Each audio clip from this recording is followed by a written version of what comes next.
des traitements à base de plantes, compléments alimentaires, des huiles qu'on met sur les cheveux, des traitements qu'on met dans les cheveux, des comprimés qu'on avale, un plan pour les cheveux, opération laser.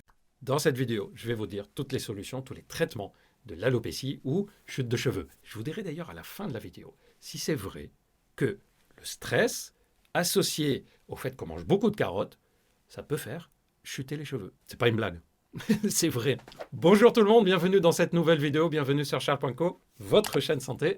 Aujourd'hui, je vais vous parler des différents traitements contre la chute des cheveux. Et je vous dirai à la fin, et ce n'est pas une plaisanterie, est-ce que c'est vrai que le fait d'avoir beaucoup de stress et qu'on mange beaucoup de carottes, effectivement, ça favorise la chute de cheveux, ou si c'est un mythe, ce qu'on raconte là-dessus. Avant de commencer, un petit rappel, n'oubliez pas de vous abonner. D'ailleurs, vous êtes de plus en plus nombreux et nombreux à être abonnés, je vous remercie du fond du cœur. Et petit rappel, Charles.co, ce n'est pas seulement une chaîne YouTube, c'est aussi un site de téléconsultation sur lequel vous pouvez trouver des médecins spécialisés dans leur domaine, comme par exemple le domaine des chutes de cheveux, en particulier ce qu'on appelle l'alopécie androgénétique, c'est-à-dire la calvitie classique masculine en fait. Pour ça, il suffit d'aller sur le site, vous choisissez le motif de consultation, chute de cheveux ou alopécie, il y a un questionnaire spécifique qui est à remplir.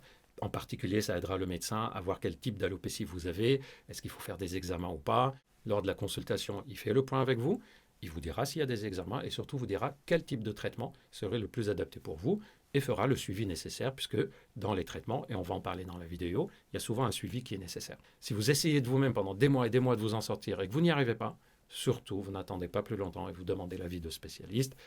Vous pouvez consulter en ville ou téléconsulter si c'est plus facile pour vous. Et Charles.co a été fait justement pour faciliter cette démarche.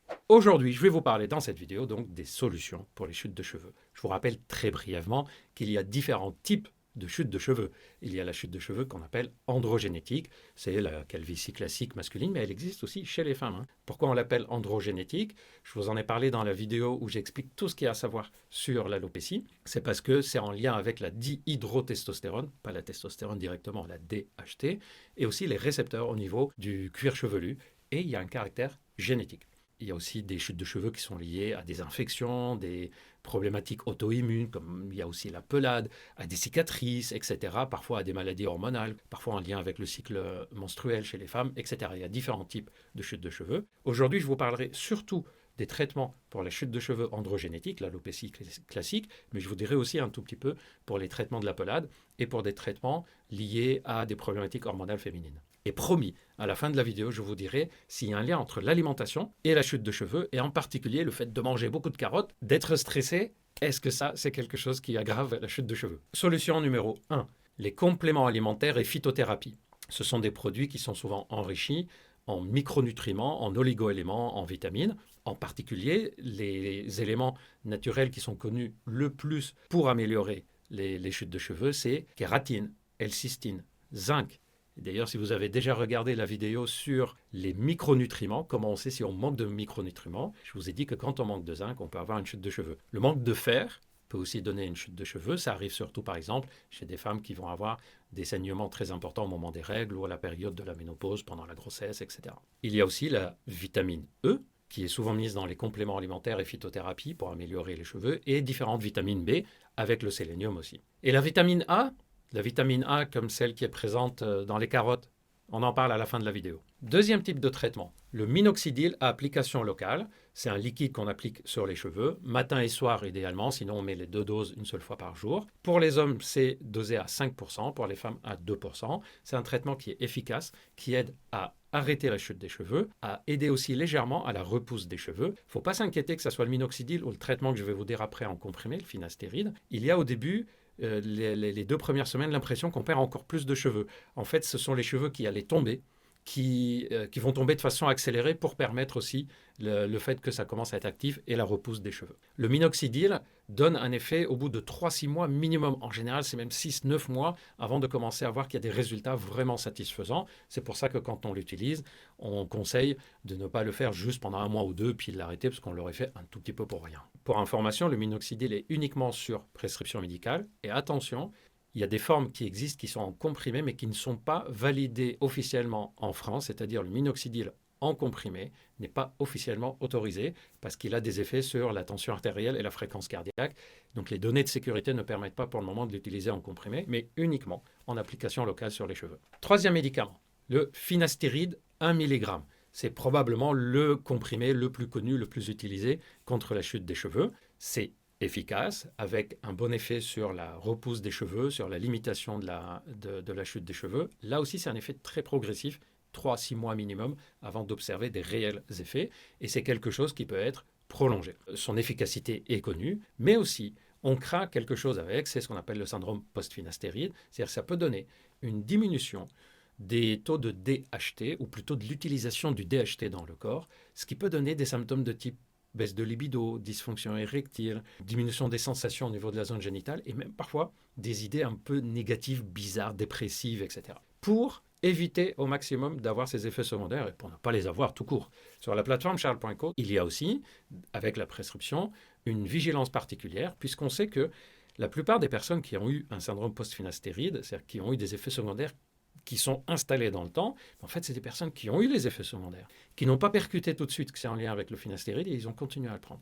Donc, il y a une vigilance particulière, grâce au système dématérialisé de communication, qui fait que dès qu'on a le moindre doute sur, je ne sais pas, je suis fatigué, j'ai l'impression d'avoir moins de libido, si on a un doute, on arrête le traitement et on passe à un autre traitement, on ne prend pas le risque. Et c'est la meilleure façon de faire puisque ça permet de ne pas avoir les effets secondaires de façon prolongée et que dès qu'on arrête le traitement, les effets secondaires disparaissent. Quatrième type de traitement, ce sont d'autres traitements de type hormonaux comme le spironolactone, qui est un diurétique d'ailleurs, mais qui est un antitestostérone. C'est donné surtout chez les femmes qui ont un syndrome d'ovaire polykystique par exemple. Cette histoire de spironolactone, je vous en ai parlé dans la vidéo où je vous expliquais toutes les causes possibles de déficit en testostérone. Et je vous ai dit qu'il y a certains médicaments qui peuvent jouer sur la testo, dont le spironolactone. Vous pouvez aller voir la vidéo sur la testostérone dont je vous parle. Et il y a aussi la contraception hormonale, qui va avoir un double effet, contraception et sur la chute de cheveux, en général sur l'acné aussi. Ça, c'est spécifique évidemment aux femmes qui relèvent d'une contraception. Numéro 5, la cortisone. Alors la cortisone, on va l'utiliser uniquement quand c'est un problème auto-immun ou inflammatoire, c'est-à-dire c'est pas dans l'alopécie classique, c'est pas dans la calvitie classique, c'est dans la pelade, c'est-à-dire qu'il y a des trous dans les cheveux ou quand il y a une maladie systémique, une inflammation dans le corps. La cortisone peut alors être utilisée soit en application locale, en crème, soit en comprimé. Numéro 6, la thérapie par lumière laser à basse intensité. C'est quelque chose qui a fini par apporter sa preuve que c'est utile et on peut l'utiliser soit en complément aux médicaments, par exemple en complément au minoxidil ou en complément au finastéride ou au complément alimentaire ou tout seul. D'ailleurs, pour les lasers, il y a de plus en plus d'appareils qui sont en vente libre que vous pouvez acheter et utiliser tout seul chez vous. Mais en général, on conseille quand même de demander au médecin lequel il vous conseillerait et est-ce que c'est une solution dans votre cas adaptée ou non. Numéro 7, le plasma riche en plaquettes. Les injections de PRP, ce sont des injections qu'on fait directement dans le cuir chevelu et c'est censé relancer le bon fonctionnement des cheveux et donc la repousse des cheveux. Numéro 8, les techniques chirurgicales, que ce soit la transplantation de follicules, le lambeau de transplantation de cuir chevelu ou la chirurgie de réduction de l'alopécie. Ces techniques chirurgicales peuvent être faites soit d'emblée, soit chez une personne qui a déjà essayé les traitements médicamenteux et que ça ne fonctionne pas complètement, ou il y en a marre de prendre les médicaments, ou il y a des contre-indications, et on peut passer à la technique par implant de cheveux. On arrive à la fameuse question, est-ce que c'est vrai que le stress et le fait de manger beaucoup de carottes peut favoriser la chute de cheveux? Figurez-vous que l'excès de vitamine A peut donner effectivement une chute de cheveux. On parle rarement des excès de vitamines. Alors ça arrive rarement, je vous l'accorde. Quand on mange beaucoup de vitamine A, ça peut donner une chute des cheveux, mais aussi chute d'autres poils, comme par exemple les cils et les sourcils qui peuvent tomber. Mais il faut vraiment y aller. En général, c'est plutôt des personnes qui ont pris des compléments alimentaires très très riches en vitamine A. Mais la vitamine A, on la trouve aussi dans quoi? Les carottes, les épinards, le potiron, le foie de poisson, la macédoine de légumes et dans les compléments alimentaires. Donc l'excès de vitamine A, donc si on mange beaucoup trop de carottes, oui, ça peut contribuer à la chute de cheveux. Et le stress, alors le stress de la vie quotidienne, le fait qu'on court partout, etc., c'est pas tellement de ce stress-là qu'on parle quand on dit ça favorise la chute de cheveux. On est en train de parler d'un stress majeur, brutal, et qui s'est poursuivi dans le temps. Par exemple, un bouleversement majeur dans notre vie qui nous a stressés, qui nous a choqués pratiquement sur le plan émotionnel et qui a persisté, c'est-à-dire que ce n'était pas juste un épisode passager.